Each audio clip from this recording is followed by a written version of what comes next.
ಸುಲಭವಾದ ರೀತಿಯಲ್ಲಿ ಮೊಟ್ಟೆ ಗ್ರೇವಿನ ಹೇಗೆ ಮಾಡೋದು ಅಂತ ನಾವು ಇವತ್ತು ನೋಡೋಣ.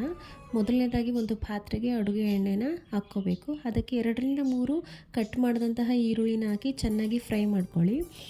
ಫ್ರೈ ಮಾಡಿದಂತಹ ಈರುಳ್ಳಿಯನ್ನು ಒಂದು ಜಾರ್ಗೆ ಹಾಕ್ಕೊಂಡು ಅದಕ್ಕೆ ಸ್ವಲ್ಪ ಮೊಸರು ಮತ್ತು ಒಂದು 8-10 ಗೋಡಂಬಿ ಅನ್ನು ಹಾಕಿ ಚೆನ್ನಾಗಿ ರುಬ್ಕೊಂಡು ನೀವೆಷ್ಟು ಮೊಟ್ಟೆ ತೊಗೋಬೇಕು ಅಂದ್ಕೊಂಡಿರ್ತೀರ, ಎಷ್ಟು ಮೊಟ್ಟೆ ಮಾಡಬೇಕು ಗ್ರೇವಿನ ಅಂದ್ಕೊಂಡಿರ್ತೀರ ಅಷ್ಟು ಮೊಟ್ಟೆನ ತಗೊಂಡು ಅದನ್ನು ಫ್ರೈ ಮಾಡ್ಕೊಳ್ಳಿ. ಫ್ರೈ ಮಾಡ್ಕೊಂಡು ಅದೇ ಫ್ರೈ ಮಾಡ್ಕೊಂಡಿರ್ತೀವಲ್ಲ ಅದೇ ಪಾತ್ರೆಯಲ್ಲಿ ಚಕ್ಕೆ, ಲವಂಗ, ಶುಂಠಿ ಬೆಳ್ಳುಳ್ಳಿ ಪೇಸ್ಟ್, ರುಬ್ಬಿದಂತಹ ಟೊಮೊಟೊ, ಉಪ್ಪು, ಖಾರದ ಪುಡಿ, ಅರಿಶಿನ ಪುಡಿ, ಧನಿಯಾ ಪುಡಿ, ಗರಂ ಮಸಾಲ ಹಾಕಿ ಚೆನ್ನಾಗಿ ಫ್ರೈ ಮಾಡ್ಕೊಳ್ಳಿ.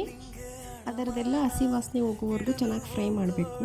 ಅದರ ಆವಾಗಲೇ ರುಬ್ಕೊಂಡಿದ್ವಲ್ಲ ಆ ಮಿಶ್ರಣವನ್ನು ಇದಕ್ಕೆ ಹಾಕಿ ಚೆನ್ನಾಗಿ ಮಿಕ್ಸ್ ಮಾಡಿ ಅದು ಚೆನ್ನಾಗಿ ಕುದ್ದ ನಂತರ ಇನ್ನು ಸ್ವಲ್ಪ ನೀರನ್ನು ಹಾಕಿ ಚೆನ್ನಾಗಿ ಅದು ಕುದಿಬೇಕು.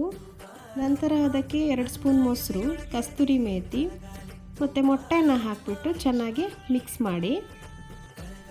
ಮಾಡಿ ನಂತರ ಅದು ಸ್ವಲ್ಪ ಕುದ್ದ ನಂತರ ನಿಮಗೆ ಬೇಕಾದರೆ ಹಸಿಮೆಣಸಿನ್ಕಾಯಿ ಹಾಕ್ಕೋಬೋದು, ಇಲ್ಲಾಂದರೆ ನಡೆಯುತ್ತೆ. ಕೊತ್ತಂಬರಿ ಸೊಪ್ಪನ್ನು ಹಾಕಿ ಈಗ ನೋಡಿ ಎಗ್ ಗ್ರೇವಿ ತಿನ್ನೋದಕ್ಕೆ ರೆಡಿ.